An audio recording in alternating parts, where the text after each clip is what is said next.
हनुमान जी का अवतार कैसा है? दर्शन आता है कि भगवान शिव की लीला में ही ये अवतार हुआ।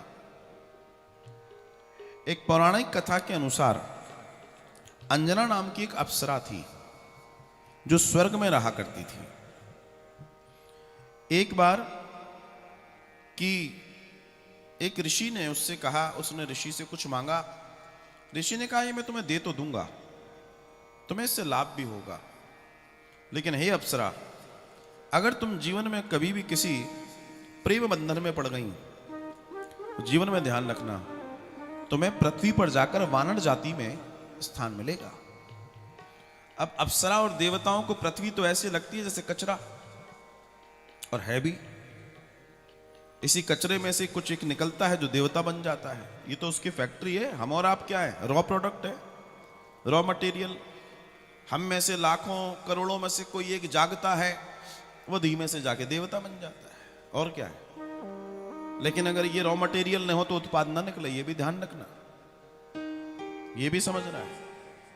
तो दर्शन आता है कि यहां पर जब उसको ऐसा लगा तो एक दिन उसके साथ गलती हो गई और वो वानर जाति, देखिए जाति है वानर। कई लोग बोलते हैं कि मनुष्य पहले बंदर था, हालांकि जो बोलते थे अब वो भी कंफ्यूजन में वो कह रहे नहीं, हमसे गलती हो गई। अगर बंदर था, हमारा प्रश्न है, तो एक आध बंदर तो पृथ्वी पे ऐसा बताओ जो थोड़ा मनुष्य हो चुका हो, थोड़ा बंदर हो, मुंह उसका बंदर हो, हाथ पैर मनुष्य वाले हो गए हो। भाई जब प्रोसेस चली आ रही है तो एक आध प्रोसेस का एक आध बंदर मिलाओ, पूरी पृथ्वी पर मिलेगा। ऐसा हो जाए तो मान जाए। वानर का मतलब होता है जो वन में रहने वाले हैं। अपनी अपनी सीमाएं थी, लेकिन बढ़ा दिया गया, बता दिया गया, और बस यही गड़बड़ हो गई। इसलिए उन्होंने कहा वानर जाति में तुम्हें स्थान मिलेगा। अब दर्शन आता है कि श्राप से मुक्त होने के लिए क्या किया जाए। तो ब्रह्मा जी ने अंजना अप्सरा को कहा कि तुम चिंता मत करो, तुम्हें जब धरती पर स्त्री रूप में जन्म मिलेगा तो तुम्हारा विवाह केसरी के साथ होगा।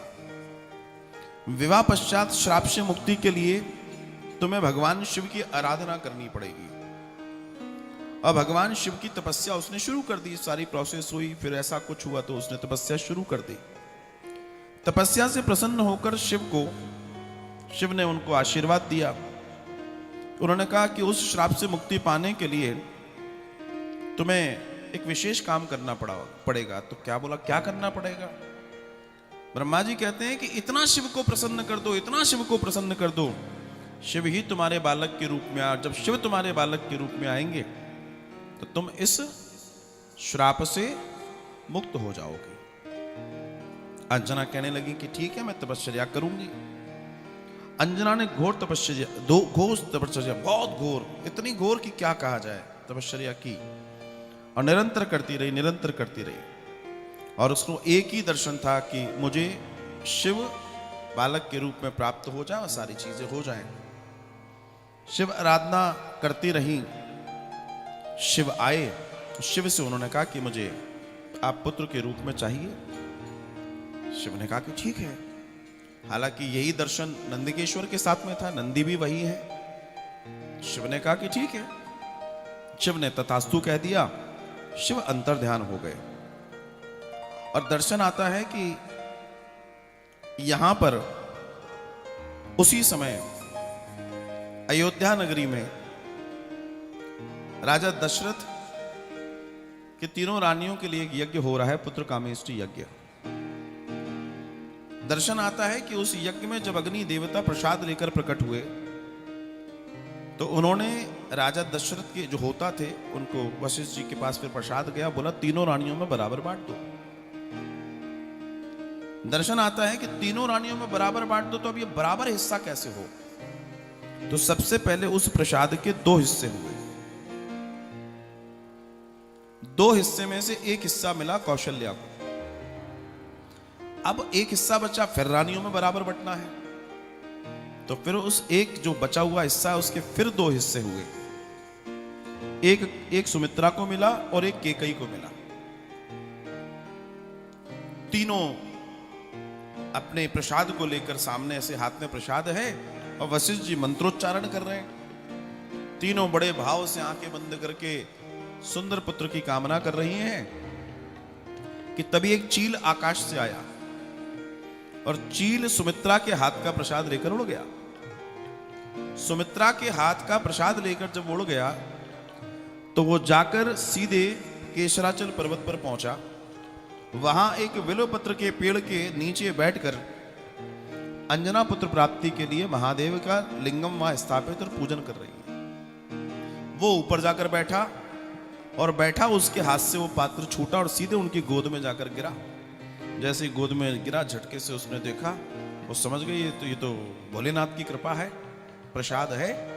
उसने पा लिया तो बस पाने का दर्शन ये है कि उन्हें सुंदर पुत्र श्री हनुमान के रूप में प्राप्त हुआ। और वो पायस जैसे ही उन्होंने पाया, उनके जीवन में आनंद हो गया, चमत्कारिक घटना हुई और इस पूरे आनंद से उनको भगवान शिवपुत्र रूप में प्राप्त हुए। दर्शन है कि यही एक वो दर्शन है जिसके साथ हम ये जान सकते हैं कि हनुमान जी और राम जी अलग नहीं है। अगर देखा जाए तो एक ही दर्शन से प्रकट है। राम और हनुमान के बीच का जो जोड़ है सामान्य नहीं है। असल में वो एक ही यज्ञ का प्रसाद है, सबके सब एक ही यज्ञ का। तो इस तरीके से भगवान शंकर का एक अवतार हुआ, जिस अवतार को हनुमान अवतार कहते हैं। हनुमान जी अतुलित बल धामम हेम शैलावदे। हनुमान जी सामान्य नहीं है। इस धरती पर इस कलयुग के देवताओं की अगर आप चर्चा करेंगे, दो ही जागृत देवता हैं, एक देवी और एक हनुमान जी। एक देवी और एक हनुमान जी। और जिसने अपने जीवन में इनको साध लिया, समझ लो उसने सब साध लिया, सब सध जाएगा। बस समझने की बात है कि कोई उसे समझे, कोई जाने और जीवन में उतारे।